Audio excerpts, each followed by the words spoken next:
I'm Peggy Martin, and I'm an alcoholic. And through the grace of God and fellowship with people like you and sponsorship, I've been sober since February the 4th, 1964, and for that I'm very grateful.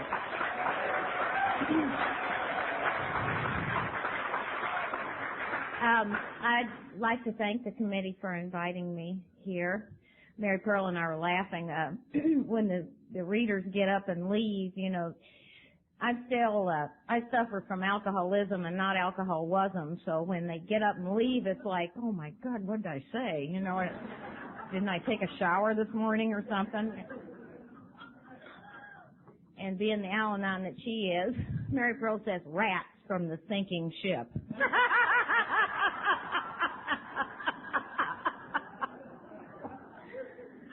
I'm glad to be here. I want to thank you for the fruit basket. The committee gave us each a fruit basket, and I always enjoy that. Do you ever think about, I don't know how it is here in South Carolina, and I kind of pondered this from time to time. I wondered what the origin was for clapping and hooting and hollering and stuff, you know, and it's kind of almost like a revival, you know. And I'm not Southern, and I've never really been much of a churchgoer, except not going anyway now. But I go to AA all the time, and I think, you know, I used to sit around. Do you remember when you were in your disease, whether it was Al-Anonism or alcoholism? And I'll tell you, one's just as deadly as the other. I'll tell you. And I'm serious about that, and it really is. And they don't even drink, you know. It's just, whoa, shivery. But you remember, I mean, it's like nothing was funny. Nothing was funny. It was all serious. And you sat in your seat, and you were serious, and you didn't think about anybody but yourself. Try doing that and hooting and hollering. You can't do it. You can't go hoo, hoo, hoo, like that and think about yourself. If you did, you'd get embarrassed or something, you know? You can't think about yourself like that. Think about it. But when it's like, how can you be in self and jump, you know, get all excited and everything and get in the room. You know, you can't be in a room like this and not be in the room. Well, you can. I mean, if you're real dedicated about it, you can.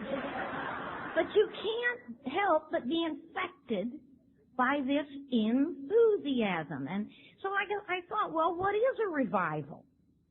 Well, a revival is a place where you go to get charged up with the feeling that God gives you that things are going to be all right, that He's good and He's for me and He's going to help me if all I have to do is ask Him. So a revival is where you go and hoot and holler and stomp and carry on to get the Spirit of God inside of you. Well, do you know what the definition of enthusiasm is? It comes from the Greek word enthos, which means the God within.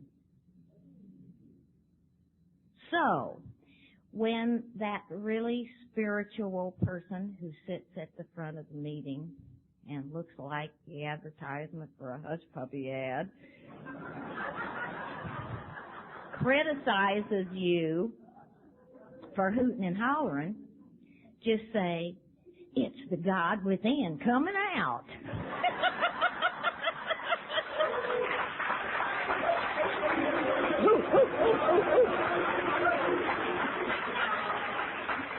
Oh, that's what they do in my group. Whoa! I don't know where it came from, but Johnny Carson, I think. Actually, it came from the Johnny Carson show. Anyway, as I said, I'm Peggy Martin, and an alcoholic, definitely an alcoholic, and I have also pondered this morning that Dennis is a mean person. He looks like a nice person, but he's really got this streak of meanness in him because he knows that morning is my least favorite time of the whole day. I take a nap in the afternoon. I go to bed about 11 o'clock, and I don't like to get up in the morning, so I don't really have a favorite time of day at all. But morning is my least favorite time of day.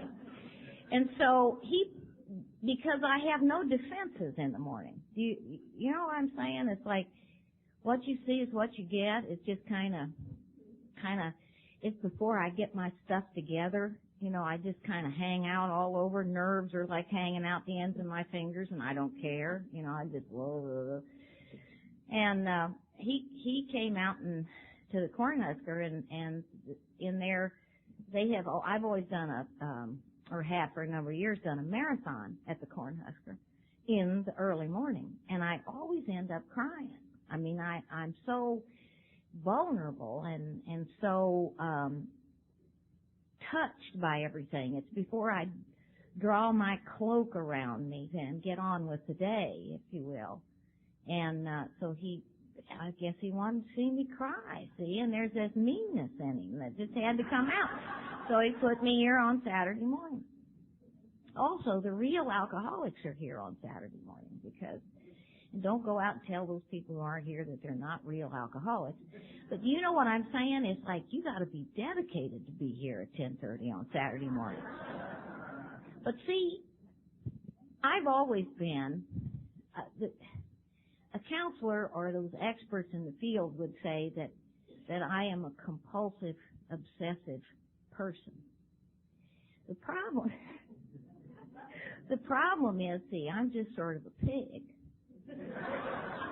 I don't like to fancy stuff up. I'm like Jack. I don't understand words like that. I know what it means to say I'm a pig. I'm just a pig.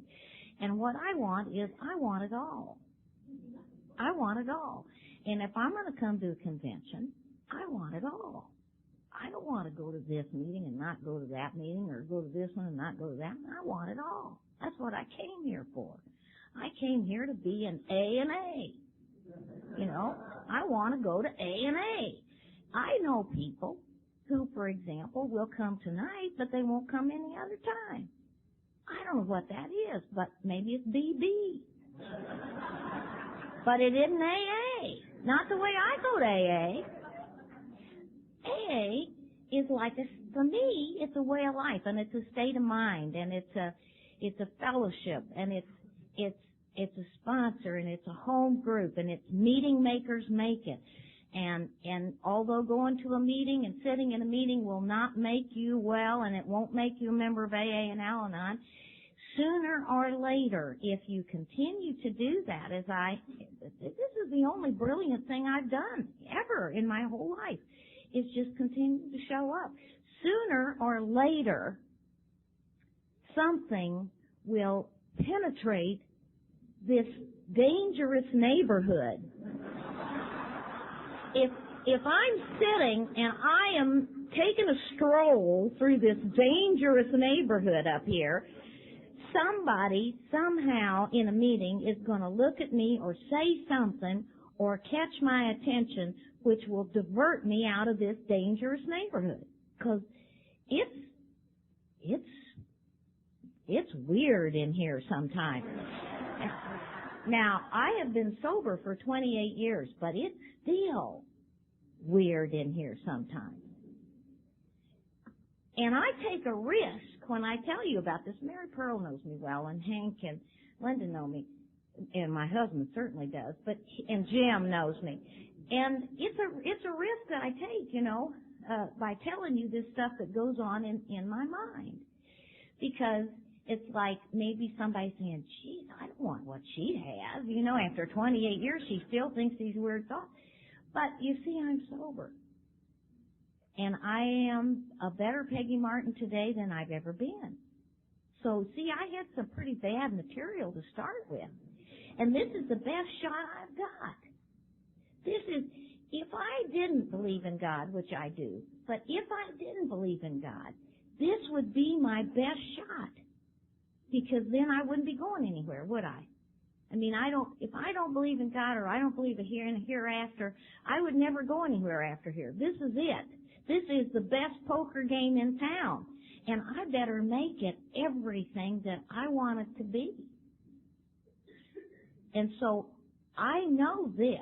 I know that I will get out of what I do, what I put into it exactly. If I put 100%, 110% into something, I'm going to get 110% back. If I put 5% into it, I'm going to get 5% back. And being a pig, I don't want 5% of anything. It's like when I was drinking, I might take a drink if I knew there was just one to be offered. But to me, it was almost like not worth it. You know, I mean, one drink. People say, you know, come in and have a drink. One? One? I mean, I don't understand one drink. I never understood one drink. Drives me crazy to see people get a drink and sip and sip and sip for hours, it seems like. I want to scream, drink it! Don't sip it, drink it! Don't you know what it'll do for you? Don't you know where it'll take you? But see, it doesn't do for them what it did for me, and it doesn't take them where it took me. That's the difference between them and me. But that doesn't remove from me my desire to want to tell them to drink it.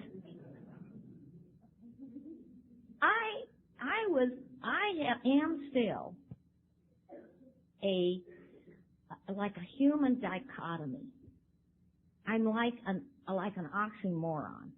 I'm just split, like an earthquake or something happened to me, a long time ago, and the split. I mean, you can't see the fault much anymore, but the cracks are still there, kinda, and that's exactly the way it was. And I'll give you some examples. You've heard this said, and I've heard it a million times, that we don't feel the same. And I don't think Al-Anons do either. I think they grow up feeling funny, too. But I grew up feeling funny. And I could give you real good reasons why I felt funny. My father was in the Air Force, and we traveled all the time. And people said, well, that made you insecure. No, it didn't. It was great, because I was like a cat with a litter box. And when the litter box got full of crap, I moved on. It was great. I would go to and I'd mess up in a different place, and then I'd move and I'd mess up in a different place. It was great. It also taught me how to survive. It taught me how to walk into a meeting or something, and no matter how I feel on the inside, it taught me to stick out my hand and say, hi, I'm Peggy. Whether I feel like saying, you don't want to greet me, I'm having a bad day. I'm afraid. People don't want to hear that. But it taught me to take an action into action that is totally contrary to what I'm feeling like at the time. It taught me to survive. It taught me to make the best of the things that I had in my life.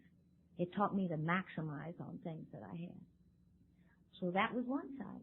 On the other side, it presented me with constant opportunities for feeling inferior and insecure. Because I felt that way anyway. And we would move, and I would feel I'd have to make a whole new batch of friends. And I'd have to face a whole new batch of fear. So on the one hand, I was this fearful person. On the other hand, I was this seemingly confident person. And so that's like a dichotomy. It's like an oxymoron. It's not, the two halves don't fit. For example, I was in the 6th grade. I was the chairman of the Berlin Candy Lift. Is anybody in here old enough to remember when there was a Berlin Wall and we sent food over there to the people in Berlin and stuff? Well, I was the chairman in 6th grade for taking up money for this candy lift, and there was a kid in there that I couldn't stand anyway, and his name, he wore these white nylon shirts and high water jeans and white socks and tennis shoes with lightning bolts on the side, and we called him Flash. And I didn't like Flash. He weighed about 639 pounds. And he was like, had these little tiny shoulders and these great big hips. He was upside down for a man. You know, he looked like an avocado kind of. And I didn't like this guy. I didn't like him at all because he didn't like me. It was a mutual thing. And he wouldn't bring in his money. So I told him, hey, you don't bring, and I was real bossy. But inside I always felt, you don't want to bring in your money, do you? You know what I'm saying? Can you understand what I'm saying? And so I would be up front with it, you know. I said, Flash, you either bring in your money tomorrow or I'm going to beat you up. Well, I weighed 56 pounds. You know, it was going to be no match. But he didn't bring in his money. Well, I'd open my mouth. You ever open your mouth and your mouth write a check your body can't deliver? Well, that's how I felt, you know.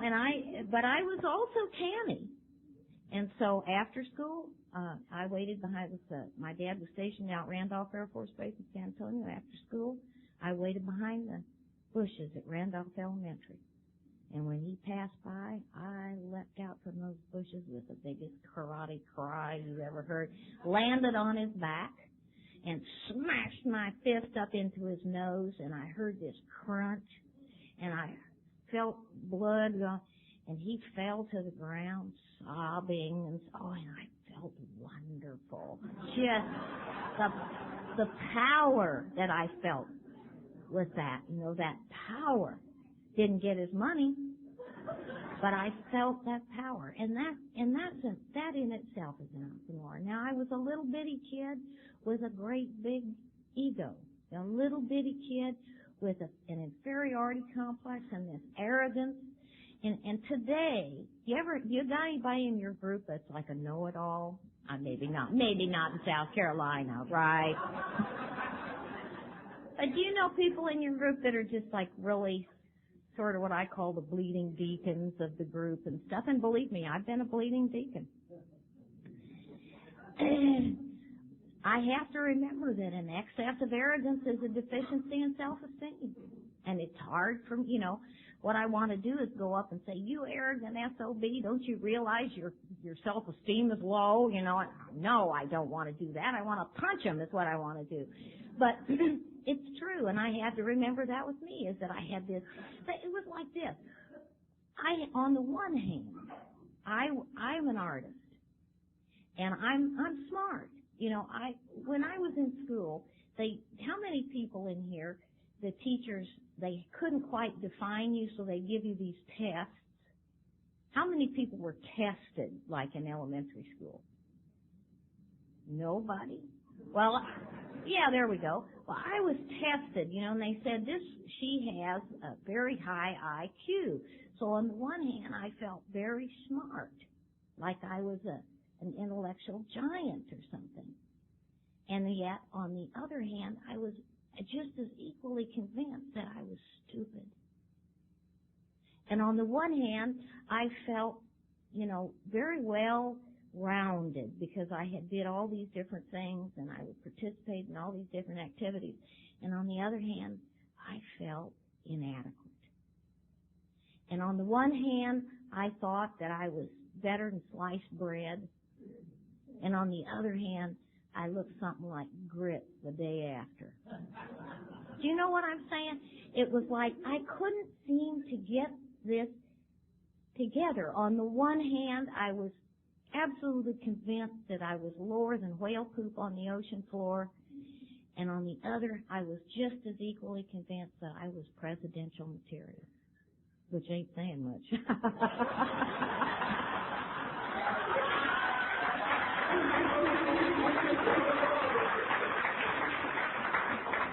But when you have those two things going, I didn't say that. Take it off the tape, Bob. But when you've got those two things going, this human dichotomy, this human oxymoron, that creates a lot of tension. And when I drank, it's like, oh, God. Whew. You remember that? Just, oh, right, like Jack said last night. all right. It's okay. And I was a real skinny kid, you know, and I when people along about 13, 14 years old, people of my sex started developing curves and hips and boobs and stuff. And I looked like a picket out of a picket fence. You know, I mean, I was just had no waist, had no hips, and had no boobs. And I'd take a drink, and that stuff would go in, and it'd roll down my throat, and it would hit my stomach, and it would spread out. My waist would nip in, and my hips would flare out. My boobs would grow. And I just, oh.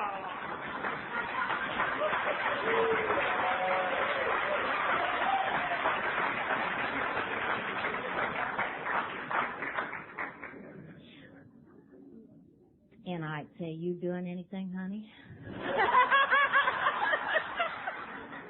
And I wouldn't touch him with a 10-foot pole. You know, he'd be one of those people you'd want to earth on, you know, and I'd get to drinking and he'd be handsome and witty, you know. And of course, really, what it was he had a Ford Fairlane convertible. So there I was, you know, I was on the honor roll, I was making good grades, and yet I could be good just so long. Just so long. There was a little girl that had a little curl right in the middle of her forehead, and when she was bad, she was very, very good. No, when she was good, she was very, very good, and when she was bad, she was horrid. And I remember that. I remembered that poem. I remembered that feeling. And, you know, being good, I was good when I was scared. And I was bad when I just couldn't stand being good anymore. You know what I'm saying? It's like I was good because I knew it was the right thing to do, but it was boring to be good. And so I'd be good till I was just bored to tears. Then I'd go right over here and I'd be just as bad. I mean, I didn't seem to have, even then, have a middle ground with me. I was just either good or I was bad. And I love to drink. I mean, I'm not one of these kind of people who went next door and borrowed a cup of sherry, got the vapors, and came into AA. It didn't happen that way. I drank. And I love to drink. I love drinking. I did. I love beer. I know that's bad. I mean, it's not, I love beer though. You could snap the top off of them, because in those days we didn't have any pop-top cans and stuff. You had to have a church key, which was a bottle opener or a can opener, and it opened the doors to heaven. That's why we called it a church key. And I don't know if you ever thought about that, but it's the truth. That's why we called it a church key.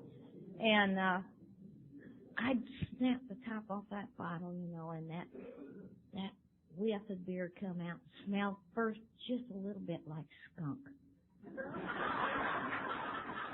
Remember that? You know, then you get the beer smell. I don't know what that stuff was, but I just loved it, whatever it was.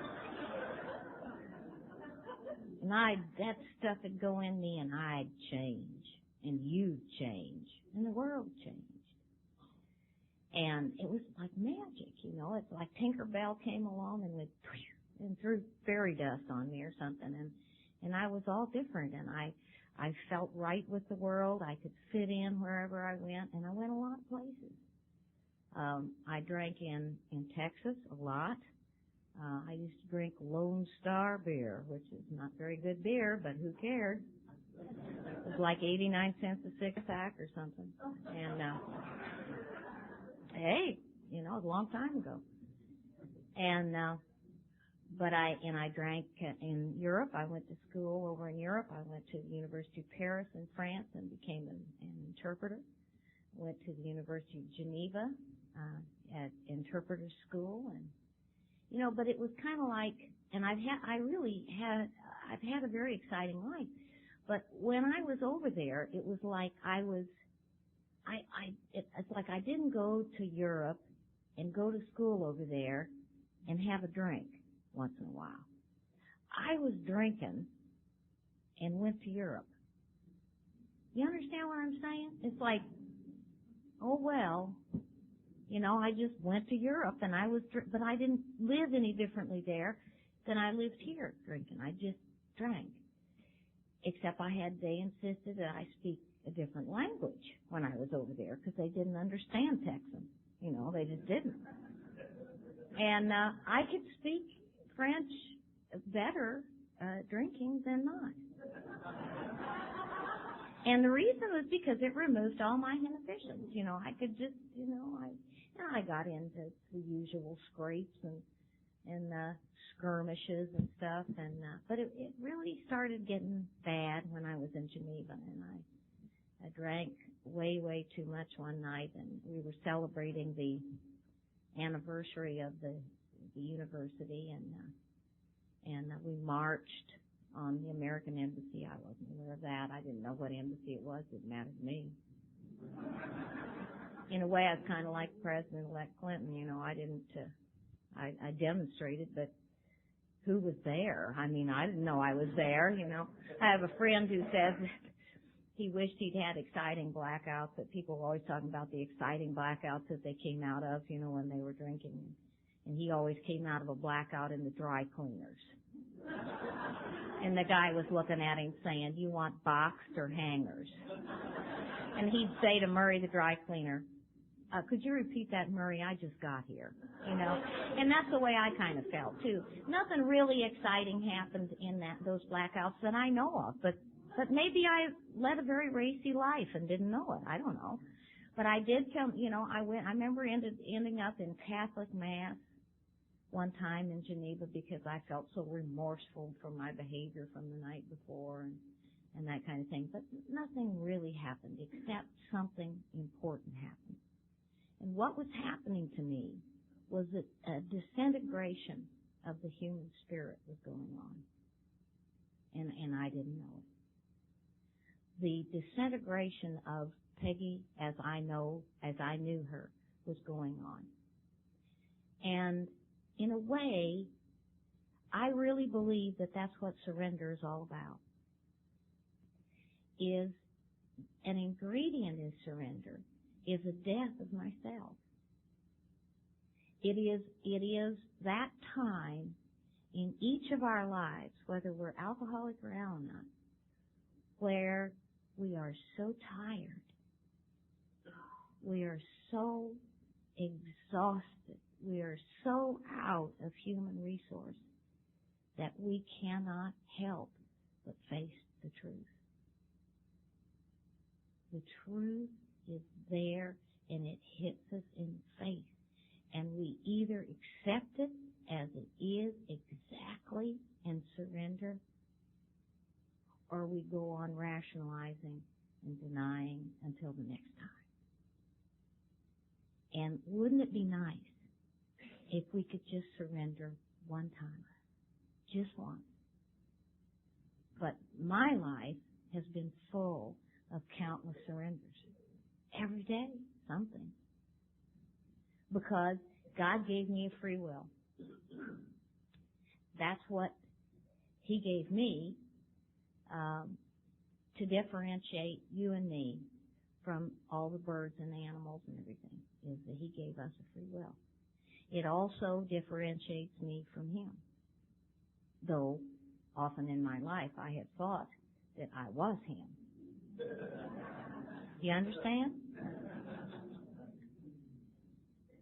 And so that free will enables me to choose the actions, choose the way that I'm going to go, so that when I surrender one, now fortunately for me, when I surrendered to the fact that I was powerless over alcohol, it was a total surrender. It was just like a total surrender. But it was a surrender to my powerlessness over alcohol. And I have had surrenders in the process of recovery in Alcoholics Anonymous, which has been just as deep and just as effective, but there has never been a more necessary one than that surrender to my powerlessness over alcohol. And I must remember that. And I must remember something else. I can only share with you my experience. My belief is probably a result of repeated experience. But my belief to you doesn't make a damn. But my experience, I know what I'm talking about when it comes to my experience. I have my experience to draw. My belief may change according to my experience, but my experience is mine. And my experience was that I had gotten to the place where I was so tired. I don't know if I can use a better word. If you can come up with a better word, I would appreciate it. But I was so tired. I was exhausted. I was out of power. I had tried everything. I was drinking a quart of vodka a day. Pop off, 80 proof, rot gut, $2.80 a quart vodka. I don't think it costs much more than that now. It's that bad. It's that bad. And when I drank it, I smelled something like sour potatoes. Because I think that's what it's made from. But it was, I was saturated with it. And I want to make this very clear, because how many people in here have been sober like a year or less? May I see your hand? This is important. It was important for me because the most important gift that I have in Alcoholics Anonymous is my ability to relate to you and your ability to relate to me as one alcoholic talking to another alcoholic. I can tell you how I felt, what happened to me, and if you can relate to that, then you get the glimmer, if not now, later, that this is where you belong. And I remember feeling like I was going to blow up. I had a feeling inside of me like there was a porcupine that had been turned inside out. It was like I was about ready to explode at any minute. And the hair on my arms stood up. Remember that? Did you ever itch? Old Joe Leaf used to have this. He said, throw out those dumb 20 questions. Let me give you some questions.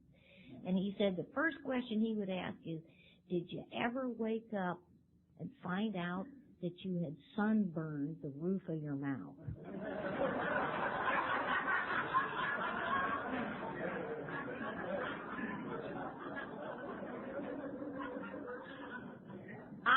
Yes. Don't you remember? Passed out like this, and if the sun didn't get there, it dried out your palate, your soft palate up there, was hideous. I could understand stuff like that. If the hair stood up on my arm, think about this neighborhood. Oh my Lord, what a mess. Because I also know something about science. And I can tell you this, that our brain, every single one of our brains, is made up of bundles of neurons. And these neurons are millions of cells. And every cell in there in these little bunches of neurons, these little cells like wave at one another. They have these little tiny arms that stick out like this. And this is very true. Don't argue with me. This is true. If there's a doctor in here, he'll tell you this is true.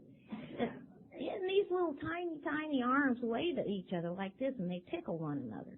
And there's billions of them in there going, and they create an electrical energy. And the electrical energy that is our brain is fueled by the pumping of our heart. And these little things, and they make this energy, and we think, and we blink, and we breathe, and we move, and we remember, and we talk, and all kinds of things. Everything. And these little things don't like alcohol at all, in any form. It's true. And when they're wiggling along like this and we take a drink, the alcohol goes into our system, it goes up to our brain, one of the first places it goes in our bloodstream, and these little things go, eek, eek, eek, like this. And when they draw back from one another, like this, these little sparks that jump across the path there at the synapse, they have no place to go, so they go, and they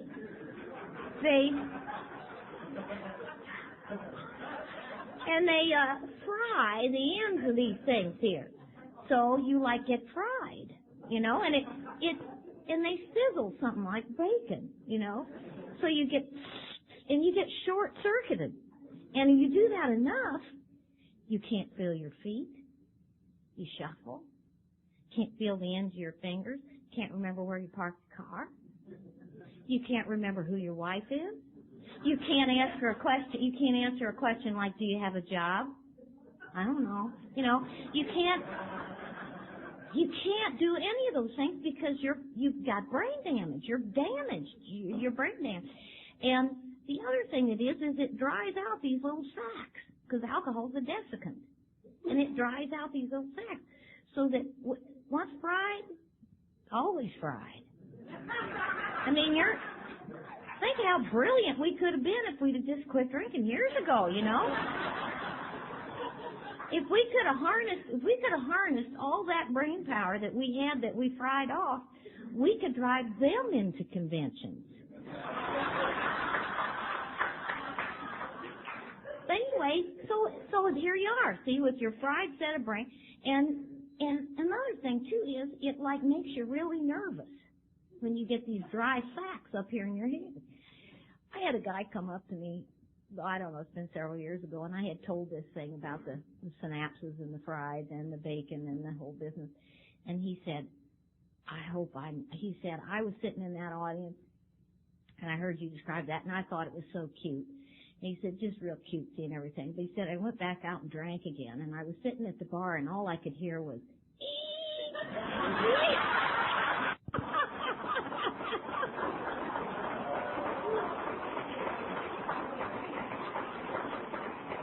So the good news is that if you never drink again, you don't have to hear your brain die. But the bad news is if you do, you're going to remember this. And so when I got to Alcoholics Anonymous, I had fried brain. I had my arms were, my hair was standing up on my arms. I weighed 152 pounds. I had cirrhosis of the liver. I had yellow skin. I had my eyes were brown from the jaundice. My hair was dead. And I had a drinking uniform. I wore gray stretch pants, size 14, and a blue turtleneck sweater. And I wore my head was flat on one side. It was my passing out side. You ever notice you passed out on the same side? I passed out on the same side, and I had this stupid little blue bow. You remember those tiny bows we used to put in the sides of our heads? Remember that? Those little teeny things? Really? Yeah. I put this little tiny bow over here on my passing out side. And when I was drinking, I would say to myself, I've got to get it together. I'm going to get it together. I've got to shape up, So for a few days, I'd shape up. It's like putting a Gumby back together or something. Shape up. And I'd get dressed, and I'd pat my hair. I never combed it because it raked. It just hurt. I'd rake. It's just like putting your fingers down a blackboard. And but I'd put on makeup. I'd shapen myself up. I'd put on makeup. But I'd never taken off the makeup I had on before, see? So I had these eyes. Kind of looked like Al-Anon eyes, they were. It was like, Mary Pearl's going to get me this afternoon. It looked like two tarantulas parked right here on my face. Oh, all this stuff all down around my face and everything. And finally, I was looking in the mirror one day, and I caught sight of myself. I never had enough to drink. You know, I can never save. I would go out and buy a half gallon or a quart or whatever, because I think, well, I'll save a pint, you know, for the next day to get me going, you know, straighten up my things and stuff. And I could never keep it, you know, I would just drink it all. I just a pig, you know, so I would be out, and I caught sight of myself with a bottle of vodka, and there was just a tiny bit down the bottom. And I had learned, and this is so hard for me to say, because I remember it, the depth to which I had sunk, because it may not have been a depth for you, but it was a depth for me. Because there was this if you warm glass, liquid will roll easier. And I was warm enough to put that bottle of vodka so that I could lift that bottle up, and this one lousy drop that was in the bottom would roll down into my mouth. And I caught sight of myself. And I saw truth. And I ended up out in the country at Melwood Farm in Albany, Maryland.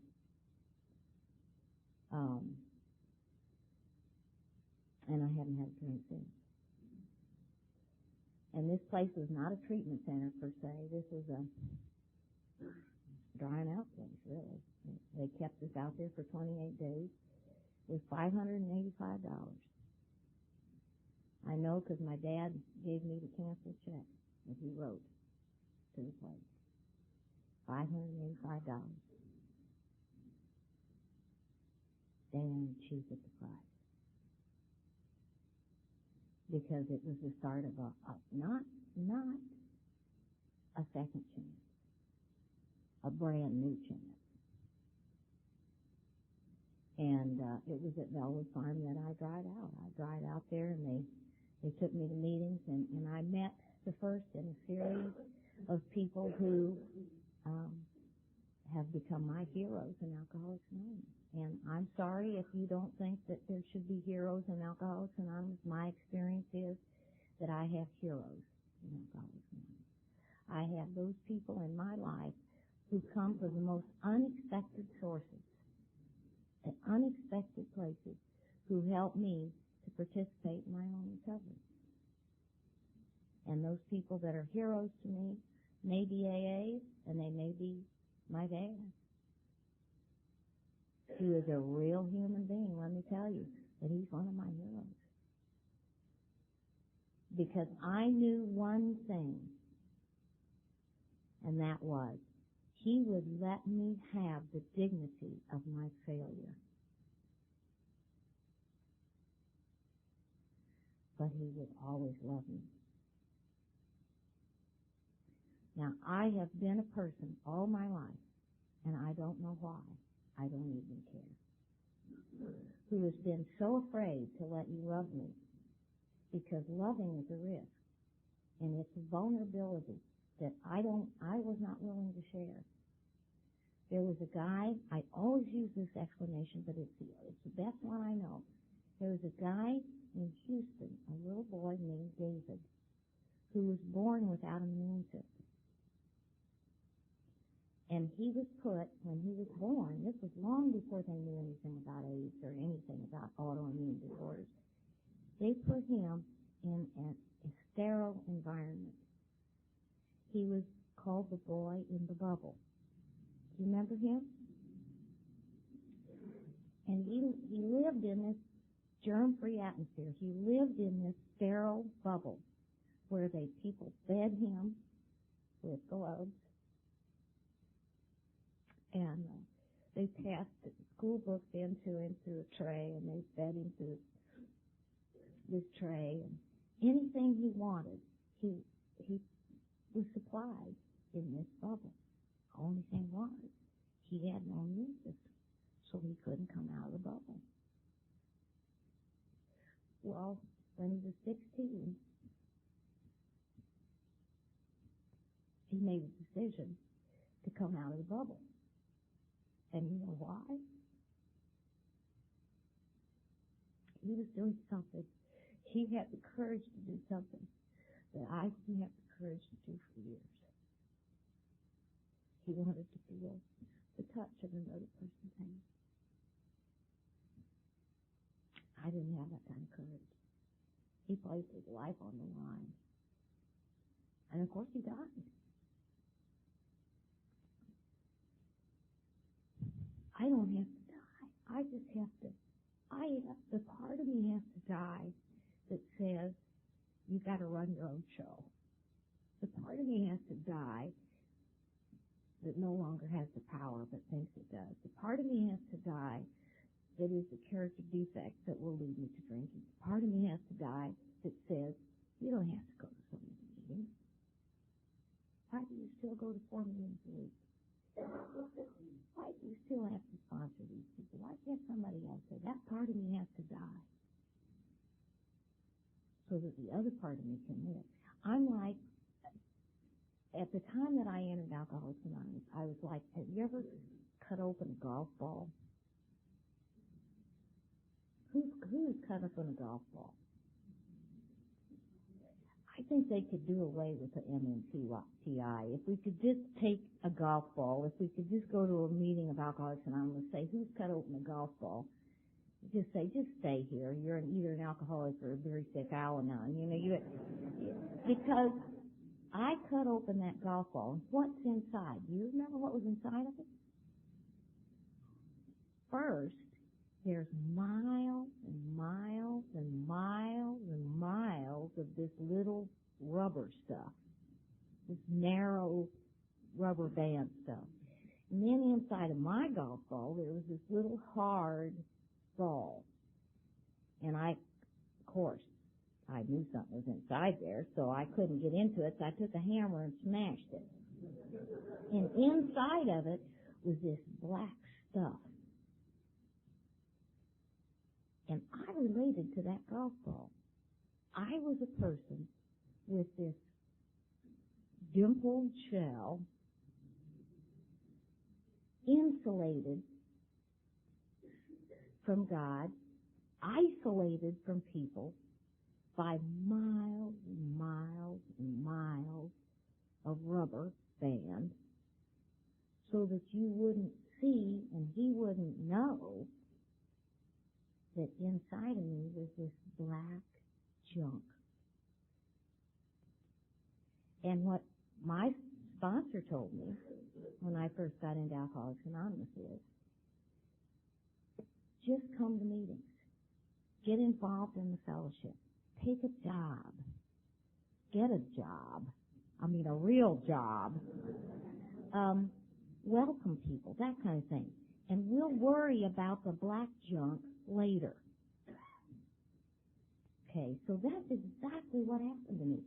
I came into Alcoholics Anonymous, and I did not interview for my sponsor. Very common today to go around interviewing for sponsors. It's like, well, no, she doesn't match up. No, he isn't quite right. No, he's too tough. No, he's too, whatever. Nobody gave me that. I didn't know anything. I was like a human atomic bomb explosion. I didn't know what had happened. I just was looking around like a dog on the freeway. I didn't know what I was doing. And I was scared to death. And she just walked up to me. She had this hair that was Marcel's. Where they took those things and crimped that gray hair. She had that gray hair that these things were instruments of the devil. They had these wires that hung out of this thing that looked like a rocket ship or something, and these little things, and they crimped your hair, and I think they actually crimped your scalp. I really think they crimped, because she had this hair that was Marcel like that. She looked like if she got back there at the back where Bob is, and she took a run at me with that head lowered, that she'd waffle me with that head. It scared me there. She said, "You look new. Have you got a sponsor?" And I said, "No." She says, "Well, I'm it." And she was my sponsor until I moved to Omaha, Nebraska. You know, she was my sponsor until I moved to Omaha, Nebraska. And she didn't wait around for me to feel like asking her or anything. She just appointed herself to me. And I'll tell you something else about that group. Was they didn't wait for me to say hello to them. They said hello to me. I have been to meetings of Alcoholics Anonymous where I was not even asked if I would like a cup of coffee or if I would like to take a seat. What if I had been a new person? And this is what I love about this group. You are not going to shoot your wounded. Do you understand what I'm saying? We don't shoot our wounded. Now, what if I had been brand new and I'd walked into a meeting of Alcoholics Anonymous and no one spoke to me? Everyone was busy talking to their friends, or they were busy sitting in hermetically sealed bubbles of self, which I had seen. What if I were a new person? What if my life depended on you sticking out your hand? What if my life depended on you coming over and saying, would you like a cup of coffee? Welcome to Alcoholics Anonymous. What if my life depended on that and you didn't do that? I want to belong to Alcoholics Anonymous. I do not want to belong to a group that is not going to stick out their hand to a newcomer, because it saved my life. The fellowship of Alcoholics Anonymous saved my life.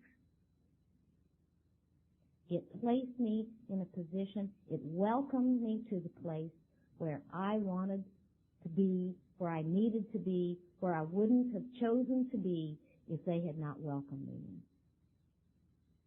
And they welcomed me to Alcoholics Anonymous. And I have been there ever since. Couple stories and then I'm going to quit.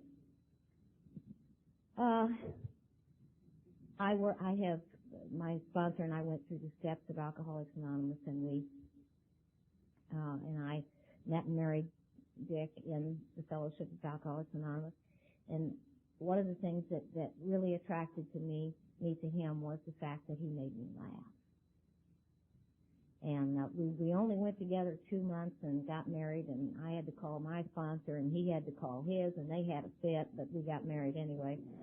And Dick likes to say he hadn't been sober a year yet, and so our relationship was merely lust before we had been sober a year, and then once he was sober a year, it was a real relationship, whatever. But our first Christmas that we were sober, as I told you, I was a very serious person, and I didn't know how to laugh. And I remember the first time I ever laughed was when a wonderful black woman named Evelyn talked at our group, where I was a greeter. My sponsor made me be a greeter at the group, and she said she was from the city of brotherly love. And when she was drinking, she some kind of loved them brothers.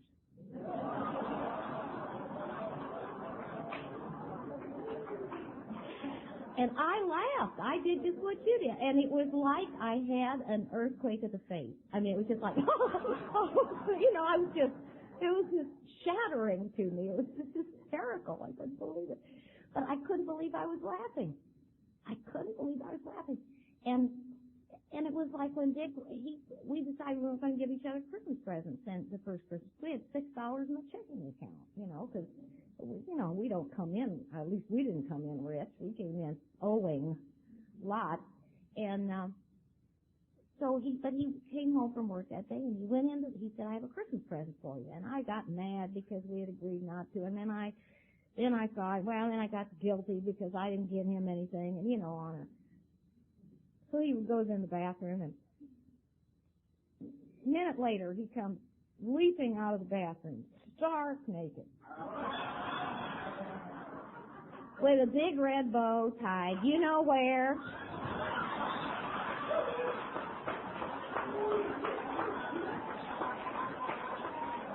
And he's going, here comes Santa Claus.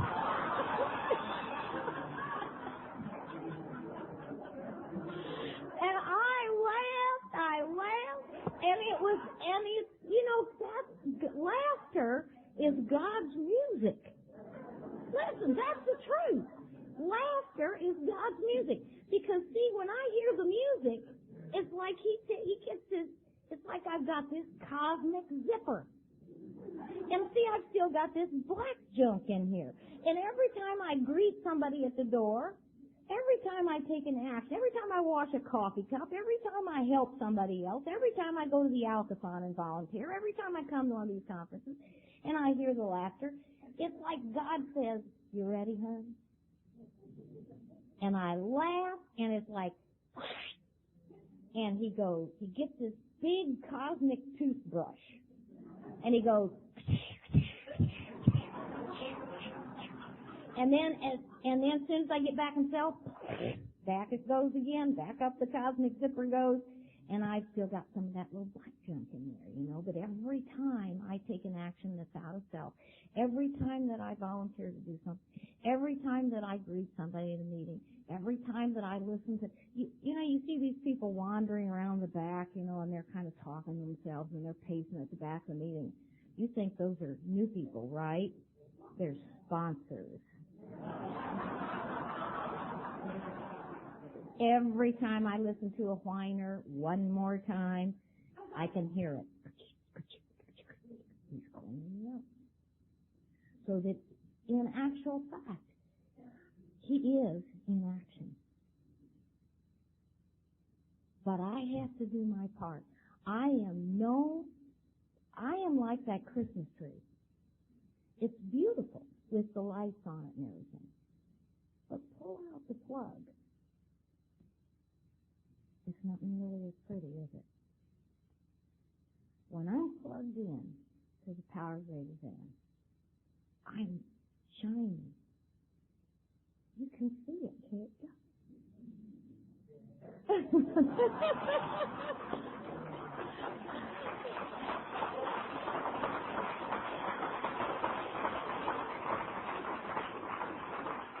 And the actions of the steps are just like, there's this story about this guy he's taking care of his little kid on a Saturday or something, and the kid keeps pulling on him, keeps pulling on him. He says, "Daddy, I want to go to McDonald's.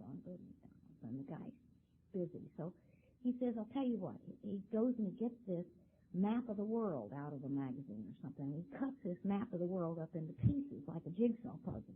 And he mixes them up and he gives them to the kid. He figures he's got at least a half hour to finish his work, and then he'll go on. And the kid is back in 2 minutes. And the guy says, "How did you do that so fast?" And the kid said, "There was a picture of a man on the other side. I put the man together, and the world came together." That's the story of Alcoholics Anonymous in my life. But I need help to do that. I need help. And I've always had it when I've been willing. I can either defend what I am and stay the way that I am, or I can become what I want to be, but I have to ask for the power. And I see it in your eyes. I see it coming through you. I see the light. I can't see the light in me. But I can see the light in you. I'm going to tell you something. Last night we went to what was a sea captain's restaurant. And there's a damnedest thing there. There's all these seagulls. Thousands of seagulls that are sitting out in the sea in front of this place. And it was dark, and we could see thousands of seagulls. And so when we went in, Jackie and Jug and Dick and I asked the lady why they sat there. Because they were just sitting there, weren't doing anything. They were just sitting there. Meeting, I guess. I don't know. Jackie and I said, it looked like they were visiting. They were visiting. One of them get up, fly over and sit down with somebody else and visit a while, and then get up. We went out and watched them. And they've got this big spotlight thing that goes out into the ocean from this restaurant. So when we went in, I asked the waitress, or I asked the hostess, why are they sitting out there? I've never seen anything like that in my life. She said, we think it's the light. We think it's the light. And that's what it is here. I think it's the light that keeps me coming back over and over and over again on the longest day and the darkest night. There's a man walking on the beach. And it was early morning, and there had been a storm the night before, and it was real misty, kind of like it was this morning. And in the distance, in the fog, he saw a man throwing something back into the ocean. And as the man was walking, as he came closer to the man who was throwing, he saw that the sand was littered with starfish all over. And as the man was walking, approached the man who was throwing, he said to the guy, "What are you doing?" And the man who was throwing said, "Well, I'm throwing these starfish back in the ocean so they can live. They can't live up here. They dry out. They die." And the man who was walking said to the man who was throwing, "But what possible difference can it make? There are thousands of them." And the man who was throwing said, "It makes all the difference in the world to listen." And you've made all the difference in the world to this one. Thank you.